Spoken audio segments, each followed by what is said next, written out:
Hey everybody, welcome back to another reading of the Municipalists by Seth. I put the journal down and entered the next car, which contained a botanical garden. A tight path wound through a dense growth of ferns and small trees. There were strange flowers in elevated beds under full spectrum lights. Specimens with burnt orange tendrils and empty purple bulbs. The earthy musk was mitigated by a light breeze from the train's ventilation system. The violin concerto coming from the PA system was now mixed with the sound of birdsong and gurgling creaks coming from small speakers positioned discreetly among the plants.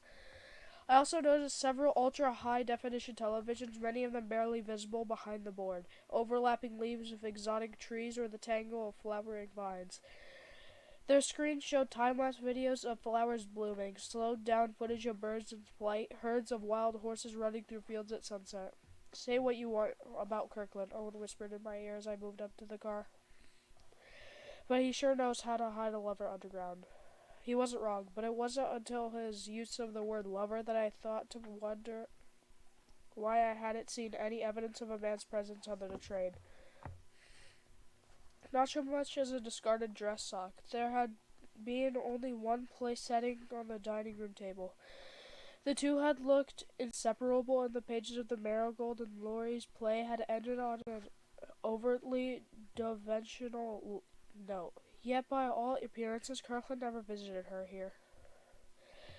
The path leading through the garden was narrow, perfect for a slender 18-year-old, but unworkable for a man of Kirkland's size. Even for me, the plants and flower beds were arranged uncomfortably close, and I was forced to push roughly through the press of tree branches.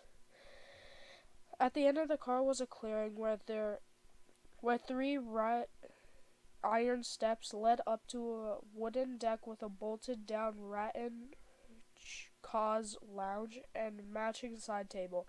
There was a metal-bottomed glass of what looked like pink lemonade on the table, which must have been magnetized as well, as since the glass itself remained still while the ice inside knocked from side to side. As I climbed the steps, I noticed the same crackle of interference in Owen's voice as he tried to tell me something. "The glass isn't..." His voice grew more gargled, so I moved back down into the garden until he came through clearly. "The ice in the glass," he repeated, exasperated. "It hasn't melted." Before I understood what he was saying, I heard a heavy clank as the door leading into the next car was opened from the other side. I ducked into the cover of a nearby fern in time to watch Sarah Laurie enter the car in a silk robe. In her right hand, she was holding a large hardcover book, using her index finger as a bookmark. She walked barefoot to the cause and sat down before flipping an unseen switch on the side table and picking up the glass of lemonade. She swung her legs up onto the cause and took a sip, opening the book and searching for her place on the page. Without looking up, she called out something in Esperanto.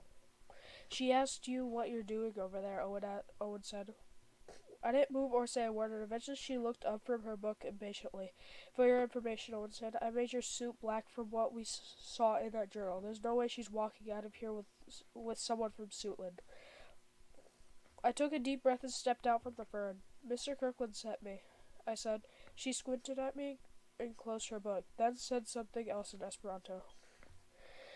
"Now she wants to know why you're not speaking Esperanto," Owen said. There was a moment of tense silence, accentuated by the piped-in sound of birds and babbling brooks before Owen rescued me. "Here," he whispered, "say this." He pronounced a few words in Esperanto slowly enough that I was able to recite them in a way I hoped sounded halfway intelligent. I was discouraged when, in response, she arched an eyebrow. "Don't worry," Owen said. "You told her you're new." "Nova?" Laurie said, her voice more confused than accusing.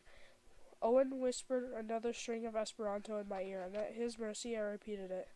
"Yes," I said. "Tio si estas mia una tago." "Yes," Owen translated. "This is my first day." I wanted to cringe at the idiocy of Owen's lie, but instead smiled politely in the hopes of ingratiating myself after a moment. She seemed to decide I was harmless. "A new recruit," she said. "That's excellent. Welcome. We can switch to English if you'd like." "Thank you, Miss Laurie," I said, feeling genuinely grateful as I climbed up the steps to join her on the deck.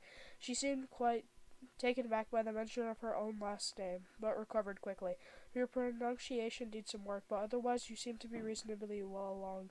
You should be proud of your progress, collega. She's right, Owen said. Your pronunciation was terrible. Thank you, I said to them both. Apologize for my appearance, she said, taking another sip from her glass as she rose from the cause. I wasn't told of any change in status. I'm afraid there wasn't time. There was a plan forming in my mind that would require a gamble. One that would either reveal beyond any doubt that I wasn't telling the truth or earn me her trust. Well then, she said, what's the word? First, Mr. Kirkland asked that I apologized on his behalf. This seemed to surprise her.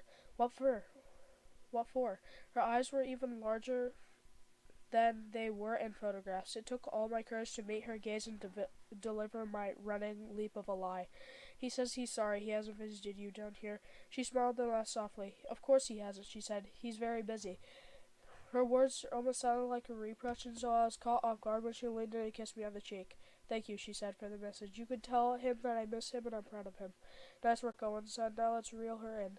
I will, but for now we have to get you out of here. We have intelligence that a government agency has figured out you're here.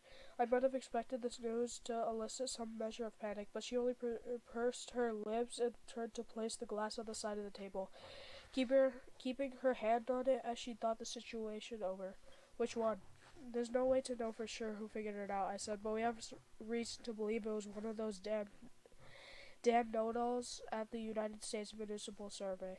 Jesus, Owen said. We need to get you off the train at the next scheduled stop, which should be in 8 minutes, Owen said, near Tarrant Avenue. I repeated the information to Laurie and she nodded. I'll throw something on and gather a few things. You wait here. She took her hand from the glass when she flipped the table switch. I heard a familiar crackle in my ear. Laurie looked out over her garden. I'll miss it here, she did. She turned to say something else and then froze. Is something the matter? I said. That was what I noticed it myself. While speaking with Laurie, I had inadvertently moved closer to her side table. The crackling from the electromagnetic interface was now too loud for me to hear whatever Owen was shouting urgently in my ear. Owen's projections flickered in the brightly lit garden car, my suit rapidly changing color. My hands, shirt, front, and face alternated from clean to soiled. I asked for an opportunity to explain myself, but Sarah Laurie only walked calmly to a side table and flipped the switch again, watching as the flickering disappeared. Get away from the table, Owen said, a little late for the already developing situation. It's a magnet. Laurie and I regarded one another. Miss Laurie, I know this must seem... Before I could finish, she grabbed the glass off the table, throwing the lemonade in my face and bringing the base of the glass down into the bridge of my nose. Oh no, Owen said as the warm, wet rush of blood began to pour down my face. I think there's something wrong with my patch, your nose. On the cause lounge, a French bulldog appeared and then fainted. This distracted Laurie for a moment, but when I tried to finish my explanation, she brought the base of the glass down hard against my left temple and my knees went weak. I could feel the rocking of the train in my teeth, or maybe it was my heartbeat. I wobbled there for a moment until the glass came down again, and then finally I went the way of the bulldog. Thank you everybody so much for watching. I'll see you guys in the next video. Hope you guys enjoyed. Bye-bye.